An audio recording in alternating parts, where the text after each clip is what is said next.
Actuellement, c'est gâté, c'est vraiment gâté. Voici l'arrivée du corps d'Alassane Ouattara à l'aéroport d'Abidjan. Regardons la vidéo, mettez vos avis dans les commentaires et n'oubliez pas de vous abonner. Regardez ce qui va se passer ici.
La famille, un petit chroniqueur pro RHDP vient de nous informer que Alassane Ouattara, oui, il a donné une information vraiment très importante.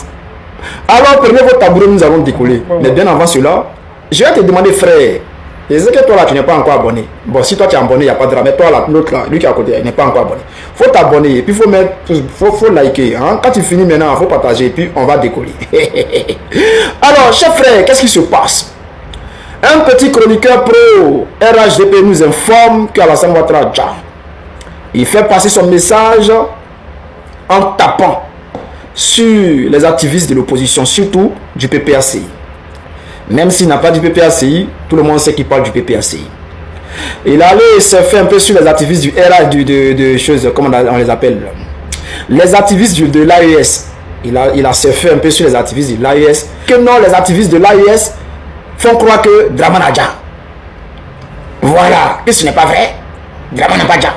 Mais les activistes de l'opposition également font croire que Dramane Adja. Et je vois qu'il fait passer une de mes vidéos en bas. Il y a un truc que j'aimerais que le RHDP m'explique. Le conseil des ministres a eu lieu le 1er. Vous avez annoncé l'agenda du chef de l'État, Dramane Ouattara. Le 2, vous avez également annoncé l'agenda d'Alassane Ouattara pour nous dire que Alassane Ouattara avait rendez-vous, c'est-à-dire une rencontre avec l'envoyé spécial du Libéria. Le même 2 là, il avait également une rencontre avec l'envoyé spécial du Sénégal. Pourquoi ces 2 rencontres-là n'ont pas eu lieu? Ou si ça a eu lieu, pourquoi vous avez caché? Pourquoi ce n'est pas passé? Parce que le rendez-vous avec l'envoyé spécial du Libéria, c'était à 11h30. Et le rendez-vous avec l'envoyé spécial du Sénégal, c'était à midi 00. Donc, normalement, dans le journal de 13h, l'information devait passer et le compte rendu devait être publié sur sa page officielle, plus la page du gouvernement, la page de l'État, de Côte d'Ivoire, tout ça là. Toutes ces pages, je crois qu'il y a au moins 3 ou 4 pages où vous partagez à chaque fois les comptes rendus des rencontres. On n'a eu aucune photo, ou bien le Sénégal n'est pas considéré comme un pays. Le Libéria n'est pas considéré, donc on ne peut pas publier les photos d'Alassane Ouattara avec l'envoyé spécial du Libéria. D'habitude, vous publiez les photos. Quand les gars de l'Union européenne arrivent et tous les autres là, ils arrivent, vous publiez toujours les photos. Mais pourquoi les 2 rendez-vous là, après le premier là, n'a pas été publié? Est-ce qu'après vos soi-disant conseil des ministres, Alassane Ouattara a réchuté? Qu'est-ce qui se passe? Allons en profondeur, famille. Même si, frère, tu aurais pu couper ma vidéo, mais tu as fait exprès pour mettre ma vidéo dans ta vidéo. Parce que tu sais très bien de quoi je parle. Dans toutes mes vidéos qui sont sur la toile, je n'ai jamais dit que Ouattara a Dja. La question reste toujours posée, où est Alassane Ouattara? Est-ce que Alassane Ouattara a Dja? Voici les questions que je pose. Mais quand tu fais exprès pour dire que non, nous on a dit que Ouattara a Dja, déjà c'est un mensonge. Les vidéos que tu prends de France 24 et tout là, ça là c'est des vidéos qui datent de 2025. Je crois même le procureur avait fait un petit discours dessus et tout. Mais frère, quand tu veux me faire croire aux Ivoiriens que nous on dit que Ouattara a Dja, quand tu tapes sur nous et puis après maintenant, tu viens nous donner une information qui est importante. Quand tu dis que si Ouattara a Dja, personne ne va savoir que Ouattara a Dja, et que ça va durer des mois, ça va durer peut-être même une année avant que les gens ne sachent que Ouattara a Dja. Mais frère, quand tu le dis là, c'est une information qui vient nous faire passer. Il y a une chose qui est sûre et certaine. Personne ne sera informé sur le décès. Tout le monde sera informé après le décès. Bien évidemment, c'est après le décès qu'on informe. Mais ce que je veux signifier, c'est que il y aura un bon moment au cours duquel les partis politiques, les hommes politiques et tout l'amas politique ivoirien commencera à se préparer. Donc, qu'est-ce qu'on peut faire? Qu'est-ce qu'on va faire? Et comment est-ce qu'on va surtout assurer la succession, donc la continuité du régime? Et pour le faire, l'information ne va pas rapidement tomber auprès ou dans l'oreille du public. C'est donc beaucoup plus tard, des jours après, que le public sera informé. Et en même temps que le public sera informé, des mesures seront rapidement prises. Donc ça, c'est une chose qu'il faut surtout garder en tête. Mais moi, la question que je vais te poser, bon, supposons, si Ouattara a Dja, de la manière que tu dis, ça va mettre du temps, ça va prendre des mois, peut-être une année là. Pendant ce temps-là, qui va gouverner le pays? Parce qu'ils ne vont pas nous annoncer. Mais il faut qu'on nous montre Ouattara. Mais pendant cette période-là, lorsqu'ils vont nous faire croire que Ouattara est là, c'est quoi ils vont présenter? Est-ce que ce sont des larmes pour dire aux Ivoiriens que Ouattara a Dja, ou bien ils vont faire passer des fakes, des vidéos qui ne sont pas vraies, des vidéos qui sont clonées, des vidéos IA pour faire croire que Ouattara est vivant? Bon, c'est la question que je pose. Hein? Parce que quand tu nous fais croire que ça va mettre du temps avant qu'on annonce aux Ivoiriens que Ouattara a Dja là-haut. Pendant cette période-là, c'est qu'est-ce qu'ils vont nous présenter? Qu'est-ce qu'ils vont nous présenter dans les médias? Les photos de Ouattara, il faut qu'on nous présente des nouvelles photos de Ouattara. Il faut qu'on nous présente des voyages de Ouattara. Ça va mettre du temps pour mettre le peuple en confiance. Pour qu'après ils puissent venir annoncer tranquillement que Ouattara a Dja. Mais pour annoncer que Ouattara a Dja là, ils vont nous dire que Ouattara est allé dans tel jour, il est allé tel jour dans une clinique et tel jour il a Dja. Parce qu'il ne veut pas nous dire que c'est un an avant que Ouattara avait Dja. Parce qu'il faut organiser autour. Il faut un leader à qui donner la place. Donc il faut tout bien organiser. Mais ça, tu n'expliques pas ça aux Ivoiriens. Tu ne dis pas aux Ivoiriens que pendant cette période-là, ils vont nous faire croire que Ouattara est vivant. Ils vont nous montrer des fausses photos. Ils vont nous montrer des fausses vidéos. Ça, tu ne dis pas aux Ivoiriens. Mais tu viens taper sur les activistes. Tu mets ma vidéo. Et puis en bas, on va voir qu'il y a un soldat de Babou qui est là. Ouais, c'est lui-même, c'est lui. En aucun moment, je n'ai dit que Ouattara a Dja. C'est toi qui viens de m'informer. Moi, j'ai toujours dit que Ouattara est malade. Et toi-même, tu le sais qu'il est malade. Bon, quand tu nous dis que maintenant qu'il a Dja, c'est que peut-être il a Dja. C'est toi qui nous informes. Mon ami, dans tout ce que tu as dit là, c'est qu'on retient là. C'est que tu nous dis que si Ouattara Dia là, ça va mettre du temps avant qu'on nous annonce que Ouattara Dia. Que c'est même pas aujourd'hui qu'on va savoir que Ouattara Dia. C'est même pas dans 1 mois. C'est pas dans 2 mois ni 3 mois. Ça va aller peut-être dans l'année. Avant qu'on nous annonce que Ouattara Dia. C'est toi qui viens de nous informer. Alors, chers frères, chers Ivoiriens, c'est ce petit chroniqueur pro RHDP qui vient de nous informer. Moi, je suis là pour faire passer le message. Mais comme il veut marcher sur nous pour faire passer son message, j'accepte et puis mon cœur reste ouvert parce qu'il a fait passer un message très important. Donc, j'espère que vous avez saisi. Nous, on avance, on est devant. C'est maintenant là, moi, j'ai compris que Moro là, il a vraiment déjà. Moi, j'avais un petit doute, hein. J'avais un petit doute. Mais maintenant là, même là, non, le Moro a déjà. Le Moro là, à Salah, à Bénin. Je vous jure, parce que j'avais un petit doute, hein. Mais avec ce que je vois là, moi, je vous dis, le Moro là, il a déjà. C'est pas débat, hein. C'est pas ce soir là, live que je vais faire ce soir là. Wallahi billahi ta'ala. Dieu même sait. Il dit, Moro là, Ivoiriens ne cherche pas à comprendre. Hey, c'est ce que je suis en train de dire là. C'est-à-dire les informations qu'on nous a données là. C'est maintenant vu que c'est quasi. Mais ce soir là, en direct, je vais vous expliquer ça. Je vais vous expliquer, je vais aller en profondeur, je vais vous expliquer. Et pourquoi ils disent que non, oui, la Russie est derrière tout ça là. Il est rentré maintenant en profondeur et puis je vais vous expliquer. Moro Dia, vous me regardez, vous-même regardez. Regardez. Regardez ce qui se passe là. Wallahi billahi que Moro Dia. Et puis, si vous ne voulez plus qu'on cherche le Moro là, libérez. On fait un contrat. Si vous voulez, on s'assoit, on fait un contrat. Vous libérez Steve Biko parce que là, il a épuisé déjà sa peine. Et puis, malgré ça, il est encore en prison. Vous libérez Steve Biko de la Mauritanie là, vous le libérez. Vous libérez Gala Kolebi. Quand vous avez fini avec Gala Kolebi là, vous libérez tous les autres, les Blaise Las, les Adamana Picasso. Vous libérez, comment il s'appelle là, le jeune là, le petit là. Le jeune frère là, Ziggy, vous libérez Ziggy également. Vous libérez nos camarades que vous avez jetés en prison, ceux qui sont allés marcher, manifester là. Ils étaient dans les droits parce que les choses, la constitution autorise les manifestations. Donc ils étaient dans les droits, vous les libérez. Quand vous avez fini ça là, on va discuter maintenant. Afin de dire non, on cherche le Moro, on va plus chercher le Moro. On va plus chercher quelqu'un encore, on va s'asseoir.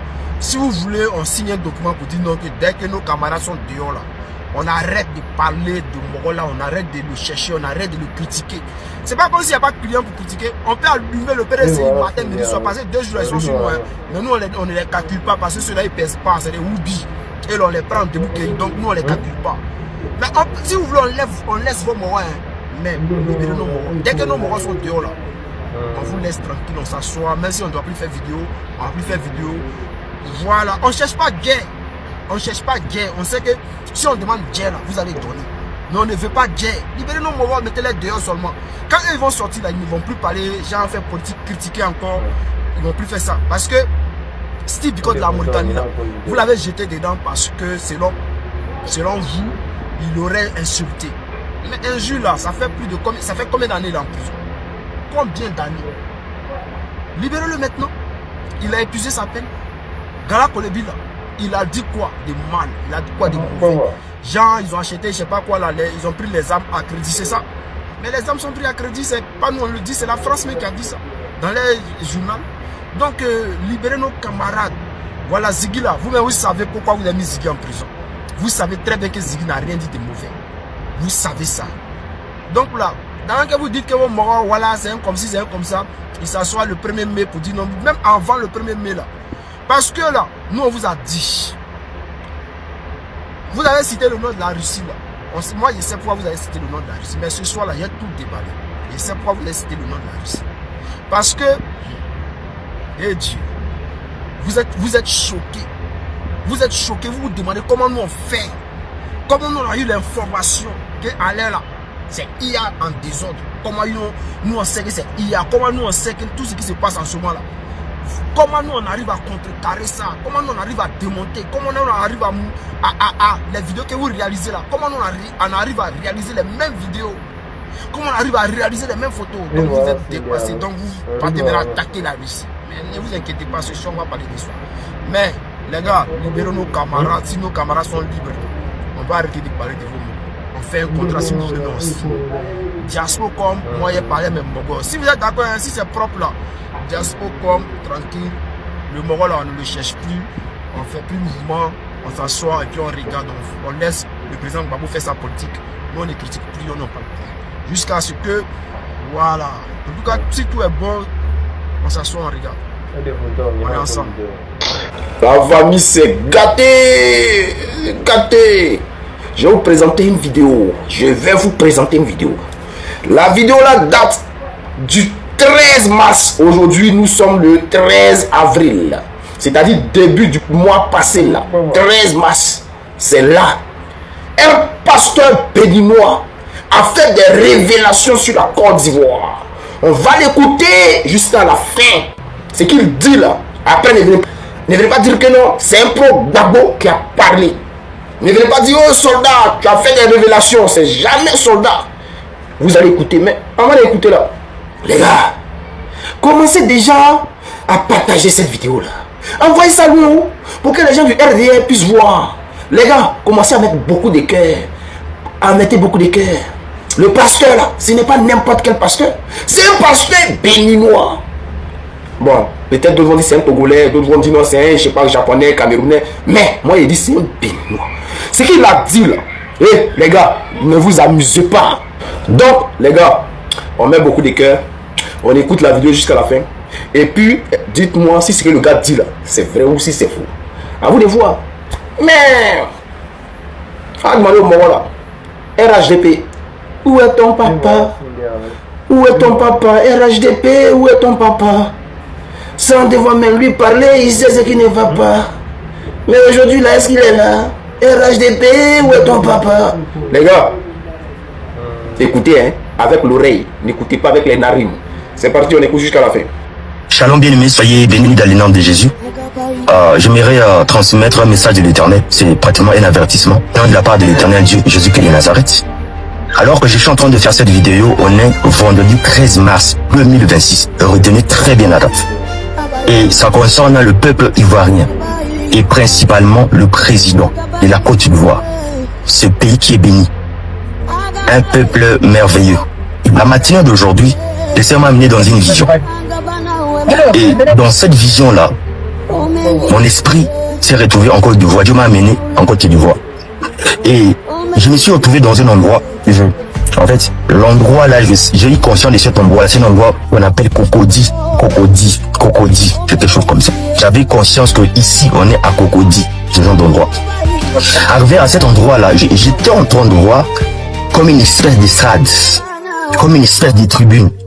Et sur cette tribune-là, je voyais tous les ministres étaient là.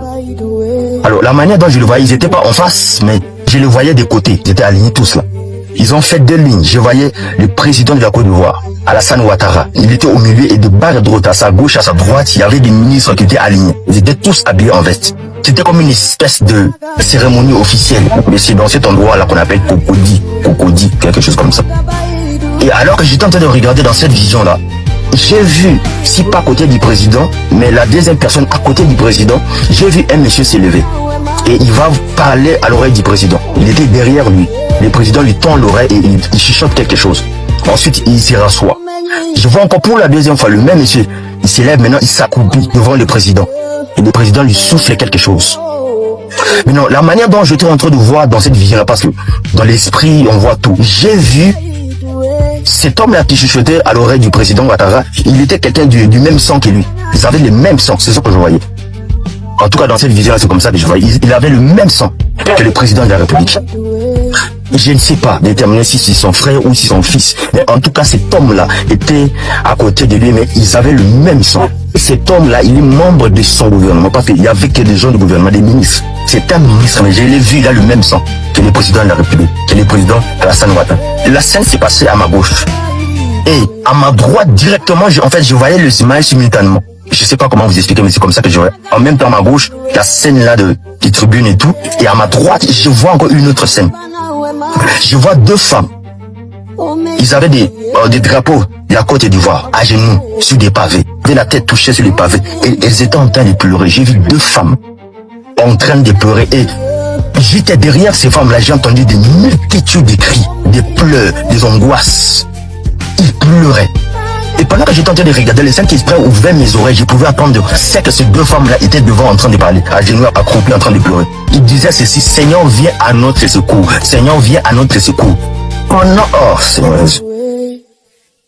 Pendant que j'étais en train de prier, de pleurer, j'ai vu un trône au ciel. J'ai vu un trône. J'ai vu juste le bas du trône. À la droite du trône, j'ai vu comme quelqu'un assis. Mais à la bas du trône, je vois la prière là que ces deux femmes et d'autres multitudes faisaient. Ça montait sur ce trône là. Ça montait comme de devant, très violent. Ça soufflait, ça montait. Vous voyez ça? Je ne sais pas comment vous expliquer. Le Saint-Esprit m'a fait comprendre que ce que tu vois, c'est le trône de l'Éternel et Dieu, Jésus-Christ de Nazareth. Les femmes là qui criaient, les deux là et d'autres multitudes que je ne voyais pas, les cris, bizarrement le cri était fait contre les deux personnes là. Le président de la Côte d'Ivoire, Alassane Ouattara, et l'autre gars là que j'avais vu, qui avait le même sang que lui. En fait, ils étaient accusés devant Dieu, devant le trône de Dieu, et leur prière est montée devant le Seigneur. Et il s'est passé quelque chose. Pendant que moi j'étais en train de voir cette scène là, oh Seigneur Jésus, c'est ça que Dieu m'a fait. C'est comme s'il m'a communiqué la peine de ces deux dames-là et d'autres multitudes. Ce qui ressentait dans leur cœur directement aussi, moi aussi je commençais à sentir cela dans mon cœur. C'était une peine que je ne peux pas décrire. Je ne sais pas comment vous le décrire. Une peine indescriptible. Si peut-être je peux un tout petit peu vous expliquer, c'est comme lorsqu'une mère perd son fils unique qu'elle aimait de tout son cœur. Cette douleur, c'est comme ça que ces gens-là qui étaient à genoux me ressentaient. Et lorsque je voyais cette scène-là, le Saint-Esprit maintenant commence à m'expliquer. Le Saint-Esprit me dit ceci: ce que tu vois à ta droite, ça représente le peuple ivoirien. Mais c'est lui, par rapport à les prières, qui m'est arrivé sur mon trône. Des cris, des pleurs, des angoisses, des chagrins, des souffrances. Et j'ai senti cela. Et le Saint-Esprit me dit, les deux là que tu as vus, les présidents, Alassane Ouattara, et c'est un ministre mais qui est le même son que lui, mais les deux là, Dieu les appelle à la repentance. Le temps de leur repentance est très court. Ils doivent racheter le temps le plus rapidement qu'il est possible pour leur repentance.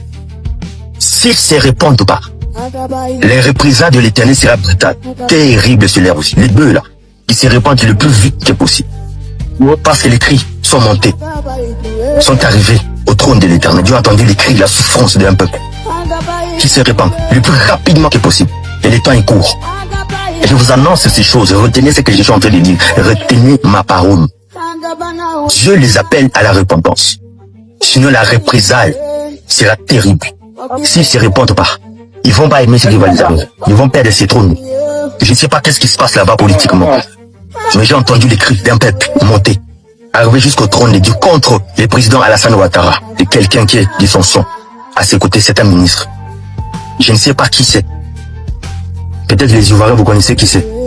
Mais faites-moi le savoir. Quelqu'un qui correspond à cette description. Dieu appelle ces deux-là à la repentance. Parce que ce qu'ils font pleurer ce peuple-là. Et les cris est monté jusqu'au trône de l'Éternel. Car les représailles sera sans pitié pour eux. Sinon, ils vont fuir. Sinon, ils seront pris. Mais le temps de la repentance est très court et limité. Il y a un de leurs vacances. Ce qui m'a fait du mal, c'est que j'ai senti comme cri. Cette représaille-là de l'Éternel, cette répression, ça sera brutal. Que Dieu puisse leur faire grâce. Ce qu'il a dit là, ce que le prophète a dit là, c'est vrai ou ce n'est pas vrai. C'est à vous de voir. Parce que nous, on ne parle plus trop. Quand on parle là, on nous prend pour des gens qui n'aiment pas des gens. Or, nous, on aime tout le monde. On adore tout le monde. C'est la Côte d'Ivoire qui gagne. On est ensemble, les familles. Moi, tout ce que je peux vous demander, si tu n'es pas encore abonné, il faut t'abonner. Si tu n'as pas mis un cœur, il faut mettre un cœur. Il faut partager. On est ensemble. Bonjour, chers compatriotes de la Côte d'Ivoire. Le décès officiel de Dramane Ouattara sera annoncé le 27 mai aux Ivoiriens, en fait. N'oublions pas que Houphouët-Boigny, lorsque les décédés, ils ont pris 1 mois et demi pour annoncer ça aux Ivoiriens. Mais là n'est pas le problème. Emmanuel Macron aujourd'hui qui s'apprête à rédiger une lettre de nomination, Téli Brema étant que le vice-président de la République de la Côte d'Ivoire. Parce que les tests de la Côte d'Ivoire disent quoi? En cas où le président n'est plus, c'est le vice-président qui prend les rênes de la Côte d'Ivoire. En passant, j'aimerais dire ici à Emmanuel Macron, ton babier, ton yamoroding, la Côte d'Ivoire là, c'est pas un royaume. La Côte d'Ivoire, c'est pas une monarchie. La Côte d'Ivoire, c'est pas une propriété privée d'une famille. La Côte d'Ivoire, c'est pas au grand frère, au petit frère. C'est pas au père, au fils. Non, la Côte d'Ivoire est une république. chers jeunes Ivoiriens, lorsqu'ils vont nous annoncer la nouvelle, tout le monde dans les rues, disons non, disons non. Ils ne vont pas nous imposer Télébrema étant que le chef d'État de la Côte d'Ivoire. Non. Je vais vous expliquer quelque chose. Ceux qui ne veulent pas qu'on annonce le décès de Dramane Ouattara, vous savez c'est qui? Je vais vous citer les noms. Ce sont les chefs de guerre. Ils sont protégés par Dramane Ouattara. Ce sont les microbes. Ils sont protégés par Dramane Ouattara. Ce sont les personnes qui ont fait du mal aux Ivoiriens. Ce sont les personnes qui ont volé. La seule personne qui les protégeait, c'était Dramane Ouattara. Et c'est les mêmes personnes-là aujourd'hui qui sont paniquées. Qui veulent qu'on nomme Télébrema étant que vice-président de la Côte d'Ivoire. Il faut continuer à les protéger. N'oublions pas qu'en Côte d'Ivoire, il y a plus de 1 800 000 de Oubis vivant en Côte d'Ivoire. Je répète, il y a 1 800 000 de Oubis vivant en Côte d'Ivoire. Qui protégeait ces Oubis-là? C'était Dramane Ouattara. Emmanuel Macron qui fait partie de cette loge des Oubis, automatiquement veut nommer Télébrema étant que vice-président pour que Télébrema continue encore à protéger tous ces criminels en Côte d'Ivoire. Mais là n'est pas le problème. La Côte d'Ivoire n'est pas une monarchie. La Côte d'Ivoire, ce n'est pas le Cameroun. La Côte d'Ivoire, ce n'est pas le Congo. Parce que nous avons vu ici, au Congo de Sassou Nguesso. Sassou Nguesso a nommé le mois passé son fils étant que vice-président du Congo, prend les rênes du Congo. Nous avons vu ici Paul Biya, 94 ans, une personne mourante qui a nommé son fils étant que vice-président du Cameroun, il faut prendre les rênes du Cameroun. Mais la Côte d'Ivoire, ce n'est pas le Cameroun. La Côte d'Ivoire, c'est une république. La Côte d'Ivoire, ce n'est pas le Congo. La Côte d'Ivoire, c'est une république. La Côte d'Ivoire, ce n'est pas un royaume. La Côte d'Ivoire, ce n'est pas une monarchie. La Côte d'Ivoire, ce n'est pas une propriété d'une famille. Nous disons non. Nous disons non. Ça, c'est un coup d'État. Ça, c'est un coup d'État. Les Ivoiriens disent non. Le peuple dit non. On est déjà prêt physiquement, moralement, psychologiquement. Nous disons non. La Côte d'Ivoire n'est pas un champ bananier de la France. Non. On est désolé, en fait. Emmanuel Macron, la lettre que tu veux rédiger là, c'est ta grand-mère qui serait vice-président. C'est la lettre de ta grand-mère, c'est la lettre de ton grand-père. Tu penses que la Côte d'Ivoire, c'est un royaume où tu vas te léser là-bas et puis tu as combien de kilomètres et puis rédiger une lettre qui va nommer Télébrema en tant que vice-président. C'est malade dans ta tête ou bien. Partagez et que les Ivoiriens sachent en fait qu'il y a un coup d'État qui se prépare en fait. Il y a un coup d'État qui se prépare en fait. Et à vous les criminels là, vous tous là, on va tous vous gratter. Vous les Oubis aujourd'hui qui bafouez la souveraineté, les traditions ivoiriennes là. Parce qu'en Côte d'Ivoire, nous sommes des musulmans, nous sommes des chrétiens. On croit en Dieu. Aujourd'hui, vous êtes bafoués nos traditions. Nous sommes les Africains. Vous tous là, Dramane Ouattara a dit non. On va vous traquer un à un. À tous ces microbes là. On va vous traquer un à un. Et ce sont ces personnes que je viens de citer qui ont peur, qui ne veulent pas qu'on annonce le décès. Ce sont ces personnes-là qui veulent que Télébrema prenne le pouvoir pour continuer à les protéger. Là, ils vont commencer à continuer à faire les conneries ici en Côte d'Ivoire. C'est fini, hein. Ça, c'est fini, ça. Nous disons non.